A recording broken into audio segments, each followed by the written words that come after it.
മിശിഹായ്ക്ക് വേണ്ടിയിട്ട് സകലതും ഉപേക്ഷിക്കുവാനായിട്ട് വചനം നമ്മളെ ഇന്ന് ഓർമ്മിപ്പിക്കുന്നു.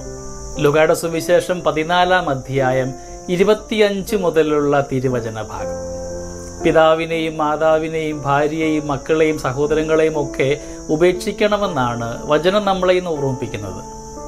നമുക്ക് ഏറ്റവും പ്രിയപ്പെട്ട ചിലതൊക്കെ ഉപേക്ഷിക്കുവാൻ സാധിക്കുന്നില്ലെങ്കിൽ ഈശോ മിശിഹായുടെ ശിഷ്യനാകുവാൻ സാധിക്കുകയില്ലെന്നാണ് ഈശോ ഓർമ്മിപ്പിച്ചത്. ഇവരെയൊക്കെ ഉപേക്ഷിക്കുവാൻ പറയുമ്പോൾ ഒരു പൂർണ്ണമായിട്ട് വെറുക്കണമെന്ന അർത്ഥമുണ്ടാകുന്നില്ല. ദൈവത്തെക്കാൾ ഉപരിയായിട്ട് അവരെ സ്നേഹിക്കരുതെന്ന് മാത്രമാണ്.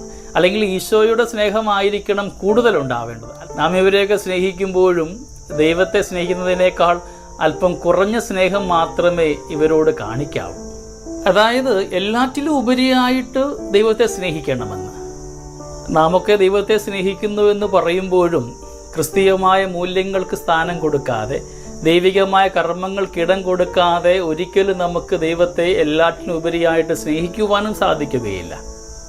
പിതാവിനെയും മാതാവിനെയും ഭാര്യയെയും മക്കളെയും ഒക്കെ ഉപേക്ഷിക്കുവാൻ പറയുന്നത് ഒരു വലിയ സാഹസം തന്നെയാണ്. കാരണം എൻ്റെ ജീവിതത്തിൽ, എൻ്റെ ഇന്നലകളിൽ എനിക്ക് ഏറ്റവും പ്രിയപ്പെട്ടവർ എൻ്റെ പിതാവും മാതാവുമാണ്. ഞാനിന്ന് എന്തായിരിക്കുന്നുവോ അതിൻ്റെ വലിയ കാരണം എൻ്റെ മാതാപിതാക്കളാണ്. ഞാൻ ഇന്നായിരിക്കുന്ന എൻ്റെ ജീവിതത്തിൽ എനിക്ക് കൂട്ടാളിയാണ് എൻ്റെ ഭാര്യ. എൻ്റെ കയ്യാളായി, എനിക്ക് കൈത്താങ്ങായിട്ട് ദൈവം നൽകിയ ദാനമായ ജീവിത പങ്കാളി ഉപേക്ഷിക്കുക അത്ര എളുപ്പമൊന്നുമല്ല. എൻ്റെ മക്കൾ, എൻ്റെ സഹോദരങ്ങൾ, എൻ്റെ നാളെയുടെ ജീവിതത്തിൽ എനിക്ക് കൈത്താങ്ങാകേണ്ടവരാണ് എൻ്റെ പ്രിയപ്പെട്ട മക്കൾ. അപ്പം ഞാൻ എന്തു തന്നെ ആയിരിക്കുന്നുവോ അതിനെ ഉപേക്ഷിക്കണമെന്നാണ് വചനം ഓർമ്മിപ്പിച്ചത്. എൻ്റെ ഭൂതകാലത്തിൻ്റെ നന്മകളെ, എൻ്റെ വർത്തമാനകാലത്തെ, എൻ്റെ ഭാവിയെ ഒക്കെ ഉപേക്ഷിച്ചുകൊണ്ട് അതിലുപരിയായിട്ട് ഈശോയെ സ്നേഹിക്കണമെന്ന്. ഇതൊക്കെ അറിയാമായിരുന്നിട്ടും ഞാൻ ഇന്നും എൻ്റെതായ ഇഷ്ടങ്ങൾക്ക് പിറകെയാണ് പോകുന്നതെങ്കിൽ നാം ആരും നമ്മുടെ ഇഷ്ടത്തെക്കാൾ ഉപരിയായി ദൈവത്തെ സ്നേഹിക്കുന്നില്ലെന്ന് സാരം. ശിഷ്യനാണെന്ന് ഞാൻ പറയാൻ അഭിമാനിക്കുമ്പോൾ ഞാൻ ധ്യാനിക്കേണ്ടത്, ഞാൻ ഈശോയുടെ കൂടെ ആയിരിക്കുന്നുണ്ടോ?